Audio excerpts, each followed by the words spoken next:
Did you miss me? Was working on Betrayal your introduction to the BloodRayne franchise? Yes, it was.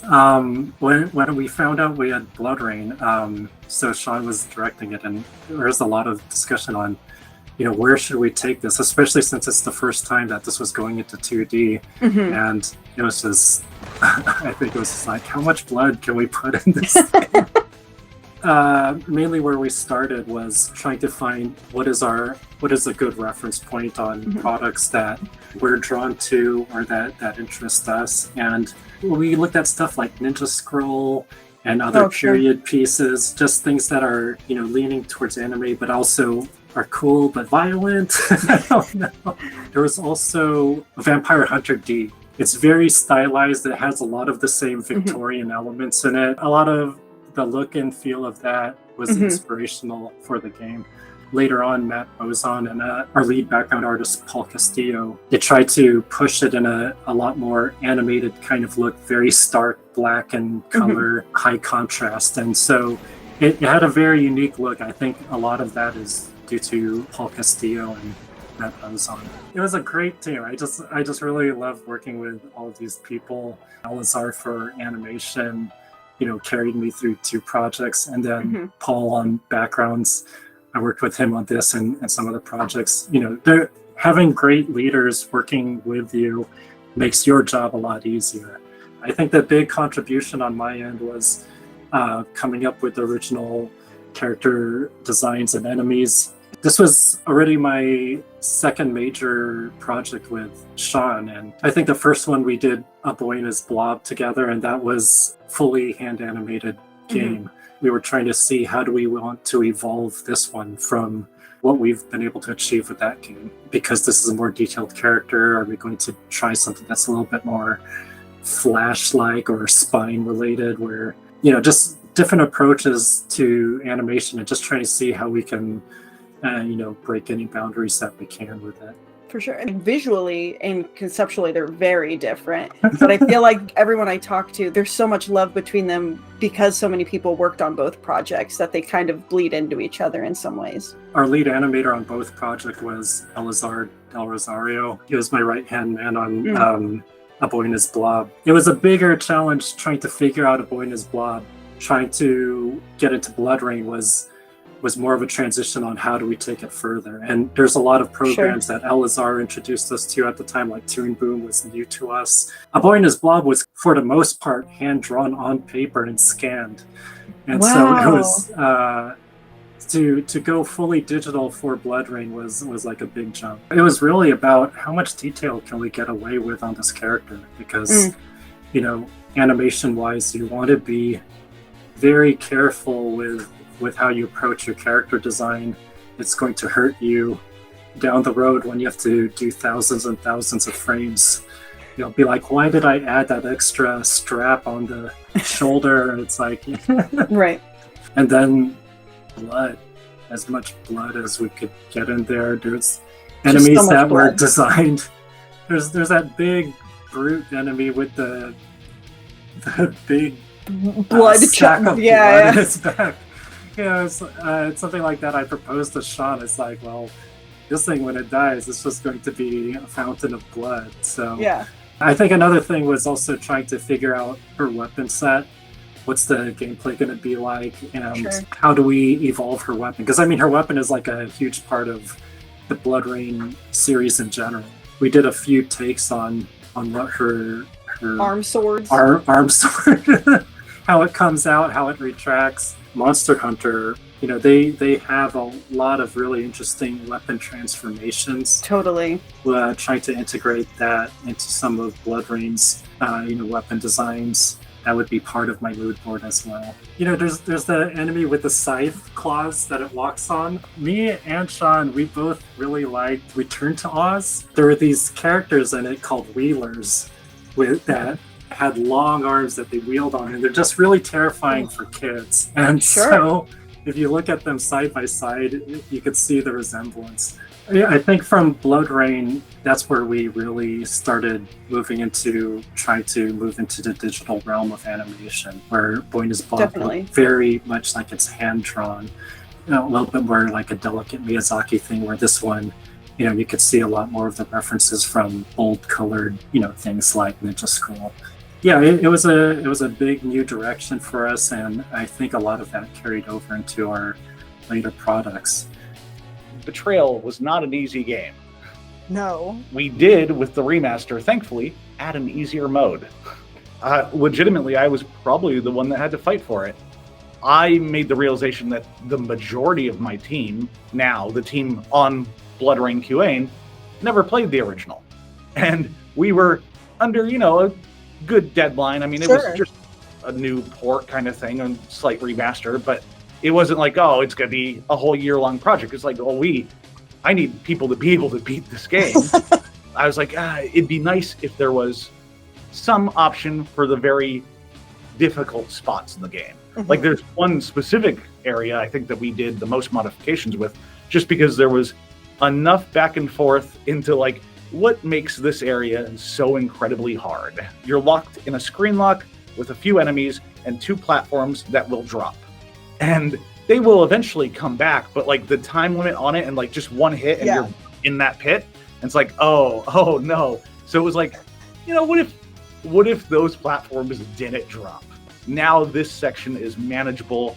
And like, obviously we wanted to keep the original version intact for people that want to play it as hard as it was back then. Right. But it was like, it'd be nice to know that somebody did not get frustrated and quit the game. She's just such a powerful character. I mean, she's obviously very strong, very alluring is the word I'll use. The vampiric element. I mean, the original game, I loved just running up on like a human boss, jumping behind them and just sucking their blood. And that was like the end of the fight. And I was like, that's amazing. With BloodRayne Betrayal, there's a lot of that element too, where it's like just almost any enemy you could just go up and just feed on. And I was like, that's really awesome. Generally, just Betrayed is a very powerful character. And like, even though BloodRayne Betrayal is a different style game and a harder game, the platforming elements, just doing it, pulling it off, makes you feel much stronger. Like, it is a very much a game about challenge. And the character, as animated, just does it so flawlessly. Can you talk about that? Like, what was it like kind of deciphering what are the key changes that would make Fresh Bites more accessible? Some of them were simple in terms of just a little less damage to the player, a little more damage to enemies. Like, that was the very first, like, that's the start. From that point on, it became a bit more level specific areas. Like, I mean, there's certain areas where there's like rockets flying at you, and it's like, we want those there. You could bounce off those rockets. But then it'd be like that case I told you about, that area where there's the 2 platforms that drop. There used to be rockets there too, and it's like, maybe the rockets aren't firing right there. It did help that the original game, when it came out, let's say it was polarizing, in that there were some people that loved the game, and there were some people that absolutely did not. Reviewers would specifically call out their troubled areas and be like, well, maybe there is slight modifications, like the buzzsaw, like just slowing it down slightly. It's still there, it's still a threat. None of the level itself has changed, but like, now it going slightly slower, I found a lot more people were able to beat it. For me, the balance was just trying to find areas where it didn't affect the overall experience. It just made you, the player, feel stronger and better than you felt when you were getting brutally murdered multiple times. I found it funny that I saw a walkthrough on how to S-rank every stage from 10 years ago, and at stage 3, they just stopped. I was like, well, that walkthrough isn't going to really help anyone now. And I mean, still, the S-rank, like, getting an S-rank is no easier in the new game than it was in the old game. Right. If you could do it in the new game, you could do it in the old game.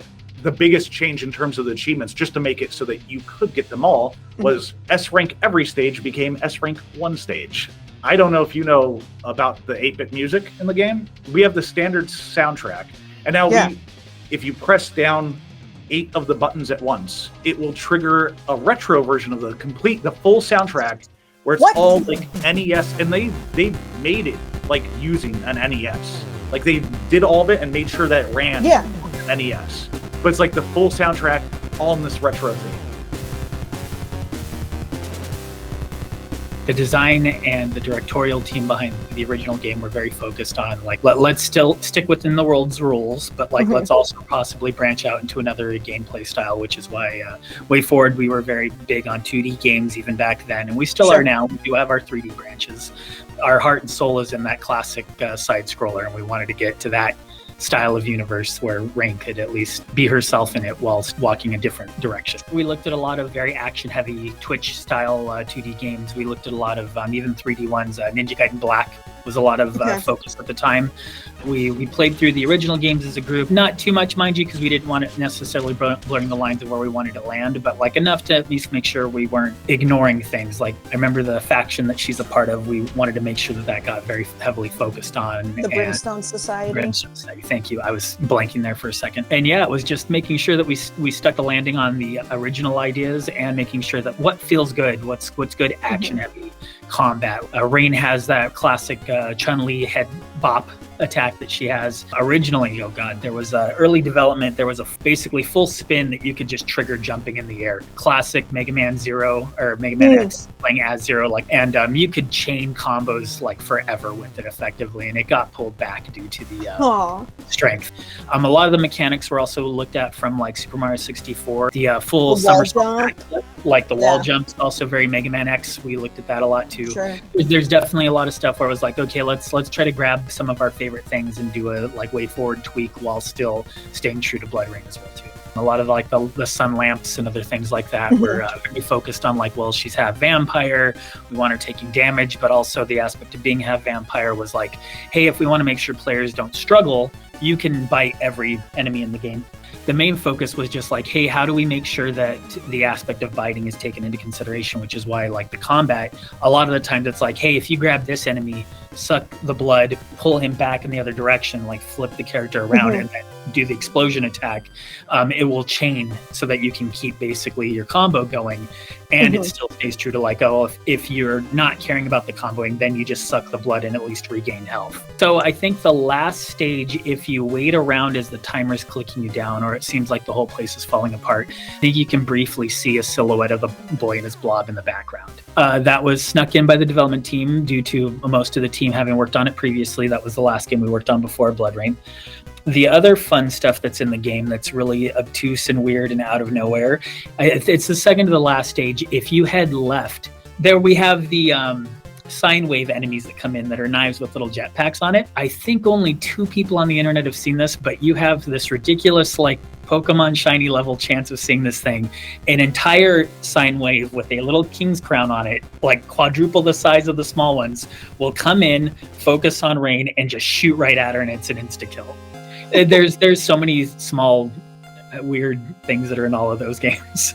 So a parallax is a blessing and a curse from a designer standpoint. I love dealing with it. The first game that probably pulled me in design-wise as far as depth goes is like Sonic the Hedgehog, which like you could tell all the different layers that they did, and like the weird parallax of like, hey, the water layer before the waterfalls actually scrolls at a different rate than the waterfall layers even do. And then as we get further, even on stuff that I'm working on now that's like, let's say it was a 3D title, you're still concerned about the depth, and you're not going to get the same kind of scroll rates that you would get out of normal games because everything's built in this 3D world, but it's still going to create a sense of like pulling you in and understanding the spacing of everything. The previous tech on BLOB, although we did do parallax, I don't think it was as intense as the design team would have wanted.